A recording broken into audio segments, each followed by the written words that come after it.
Hi everyone, welcome to day 15 of our Spring Boot with Java series.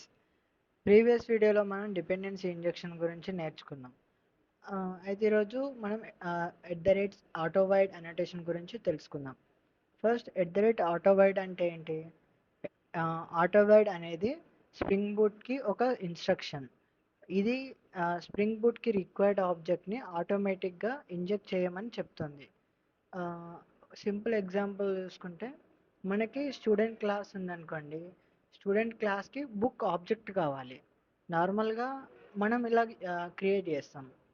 కానీ dependency injection use చేస్తే ఆ, మనం మనం ఆబ్జెక్ట్ని క్రియేట్ చేయాల్సిన అవసరం ఉండదు. స్ప్రింగ్ బూట్ ఆటోమేటిక్గా ఆబ్జెక్ట్ని ప్రొవైడ్ చేస్తుంది. దానికి ఎట్ ద రేట్ ఆటోవైడ్ యూజ్ చేస్తాం. ఫర్ ఎగ్జాంపుల్ ఇక్కడ స్ప్రింగ్ బూట్ బు బుక్ ఆబ్జెక్ట్ని ఆటోమేటిక్గా క్రియేట్ చేసి ఇంజెక్ట్ చేస్తుంది.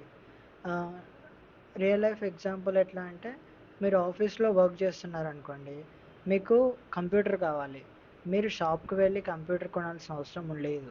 కంపెనీ వాళ్ళు మీకు కంప్యూటర్ ప్రొవైడ్ చేస్తారు. అలాగే స్ప్రింగ్ బూట్ కూడా రిక్వైర్డ్ ఆబ్జెక్ట్స్ని ఆటోమేటిక్గా ప్రొవైడ్ చేస్తుంది.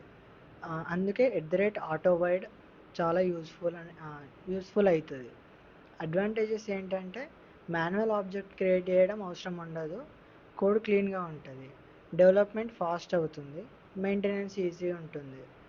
సింపుల్గా చెప్పాలంటే ఆటోవైడ్ అనేది స్ప్రింగ్ బూట్కి ఆబ్జెక్ట్ని ఆటోమేటిక్గా ప్రొవైడ్ చేయమని చెప్పే అనోటేషన్. ఇది డిపెండెన్సీ ఇంజెక్షన్ని ఇంప్లిమెంట్ చేయడానికి యూజ్ చేస్తారు.